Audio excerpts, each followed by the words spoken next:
You've seen the glitz, you've heard the hits, but do you really know the enigma that is Doja Cat?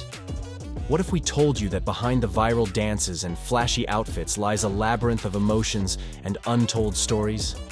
Forget the glitz and glamour. We're exposing the raw, unfiltered reality. Stick around as we dive deep into the paradox that is Doja Cat. She made her debut on the internet, grew up online, and continues to live and exist digitally. But what's the downside of being constantly active on social media? Does she have even one genuine friend among her millions of followers? Does anyone actually know Amala Dlamini, the person behind the persona of Doja Cat, who feels lonely despite her online fame?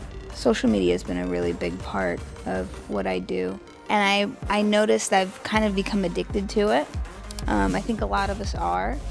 But it's become, kind of part of my career. From Doja Cat's journey, we can see that it's entirely possible to rise to the top with just an internet connection and a few specific apps. After school, she would spend her time searching for captivating beats and downloading them onto her computer, all while sitting on her bedroom floor. I would just put a blanket over my head and start recording stuff into GarageBand with my built-in mic. When she was about 20, she got a MIDI keyboard and began recording her own material. She then incorporated her vocal recordings and pondered, Let me just stream this. Maybe there's some cool people on the internet who want to see what I'm doing. It turns out there were plenty of these cool people. Even the record label RCA Records took an interest in her. She truly went viral with her song Moo, where she raps from a cow's perspective. Bitch, I'm a cow. Bitch, I'm a cow. I'm not a cat. I don't say meow. Incidentally, Moo was conceived during Doja's Instagram livestream. She was in her room, dressed in cow pajamas, entertaining her followers. Could she have ever imagined where this would lead her? I knew I wanted to sing, but I never thought I would. It was just something I tried. Giving it a try was worth the risk. While any record label can arrange a grand tour and stunning photo shoots, they can't manufacture genuine love for the artist. How did Doja succeed in winning over the public? Hey, Doja, let me tell you something now. You probably don't know this, but I really love you. You know what I'm saying? Like you've come to the neighborhood, and it seems like I've loved you even more so because I love how free you are in your spirit. And in a world of everybody's upset and everybody's mad. Incredibly grounded, she speaks her mind, uses explicit language, and never tries to put on a facade. As she is open about her cosmetic procedures, including liposuction and breast reduction.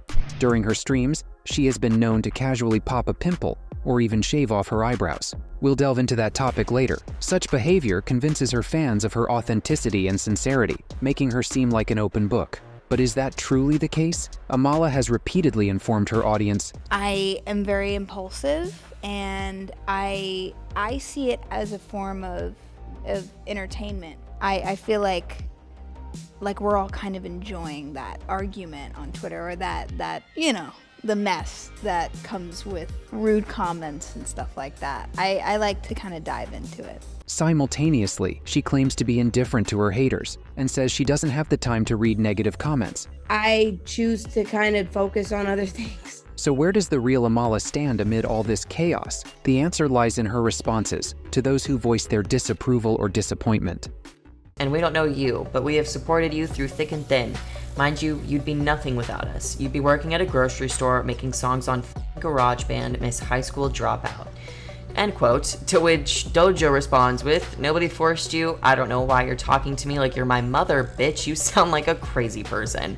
She doesn't merely engage with haters in the comments. She also posts impassioned tweets and tells naysayers to back off. When someone daringly compared her to Hitler, she responded by provocatively changing her username. At times, she has even deleted all her social media accounts, only to reactivate them a few days later, offering apologies along the way. Sound crazy?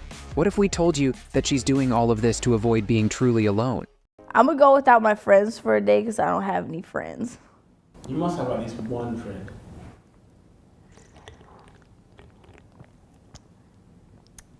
Nope. While the interviewer seemed skeptical, we take her at her word. And here's why. Generally, Generation Z is considered happier. They have global connections, unlimited access to information, and the freedom to be anywhere with anyone they choose. Ironically, what appears to be an advantage is the very thing that isolates genuine friendships and detaches individuals from reality and shared experiences. Amala is no exception. When she was 8, her mother, who is Ashkenazi Jewish, decided to relocate to a Sherman Oaks ashram in California. By then, her father had already abandoned the family and returned to South Africa. Amala spent 4 years living in that community, a period that can hardly be described as a joyful time, especially when it comes to making friends. I feel like I couldn't be a kid because you have to wrap your head and like cover your everything and you can't show your shoulders. It was a huge part of my life for sure. The family later moved to Oak Park, but the situation didn't improve. Amala and her brother faced bullying for being the only mixed-race children in the area. School also failed to capture her interest. Honestly, I was supposed to go to school, but then I got high. Making real friends was out of the question. Her world was confined to just 3 things. It was really hard for me, school. And you know, all I cared about was like dance, English, and lunch. This is why, at 16, Doja made the decision to drop out of school and focus on her budding career. You already know what happened next. Was all this effort just to gain some online friends? Is this the face of digital loneliness in 2023? Millions of followers, yet not a single person to spend time within the real world. The phenomenon of online existence actually establishes a rule. Audiences need someone to admire for both of their art and their personality. As long as both these elements are well received, you're at the pinnacle of success. The moment an artist slips up in either aspect, all the love quickly turns into dislikes and unfollows. It feels like everybody's blown up pretty fast in the last few years because of social media and how it works. But what about the right to make a mistake and all the good stuff that happened between us before? Do real friends act like that? With her hit Moo, Doja Cat became a meme. Memes are trendy, and people fell in love with both her and her music. She may feel content, but one misstep could lead to her becoming yesterday's news, even getting canceled by her own fans. Doja has been canceled for so many things, for some homophobic statements back from centuries ago, and for not coming out to the fans in Paraguay and not even apologizing. And when she apologized, it was already too late and not apologetic enough. After shaving her head, she was immediately compared to Britney Spears, with many questioning her mental well-being. Doja had her own take on this. I think when I shaved my head, it just gave me this like sense of self that was different from any other time in my life, and I feel younger. I almost feel like 10, 15 years younger than I've ever felt. I feel like I'm kind of just pushing myself out there and just accepting myself for who I am, no matter who can see me. It's kind of like I ripped off my shell. The internet was skeptical. What did she mean by younger? She's only 27. The public verdict was clear. She's part of the Illuminati. Shaving hair and eyebrows is the initiation process. A bat tattoo on her back. Clearly, she sold her soul to Satan. It seemed like everyone had something to say about it. Doja found herself needing to clarify once more. I always was the person to be like posting dumb shit on the internet. Like, I mean, for example, I made Moo. I have a song called like I'm a Cow, and I'm like rapping about like literally being a cow, and like I got famous off of that. So it's just funny to me that people are in any way like shocked. The more her antics captivate the audience, the more entertaining it becomes. I feel like I'm in elementary school and people are like, oh, did you sing your song yet? And then they run away.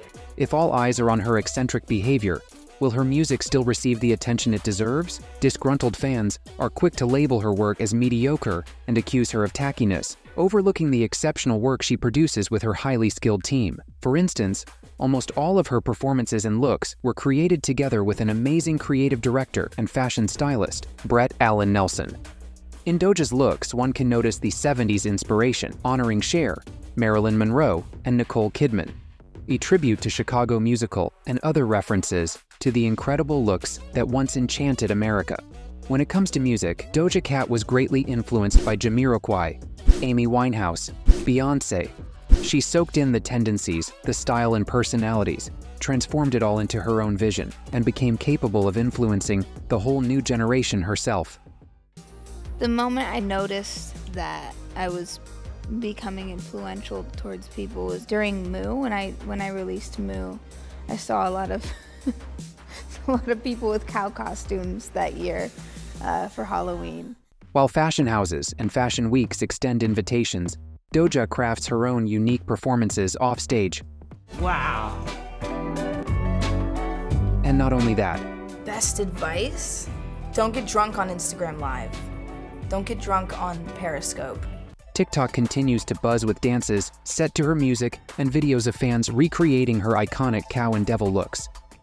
Yeah, bitch, I'm a cow. Bitch, I'm a cow. I'm not a cat. I don't say meow. Yeah, bitch, I'm a cow. Bitch, I'm a cow. I'm not a cat. I don't say meow. I'm a fucking queen. She the devil. She a bad little bitch. She a rebel. As the internet debates whether her left wrist tattoo signifies devil worship or is merely a goat skull, she unveils her new alter ego, Scarlet, and keeps the world guessing. She plans to continue this charity as long as there's at least one person out there who's affected by it. But will this shield her from loneliness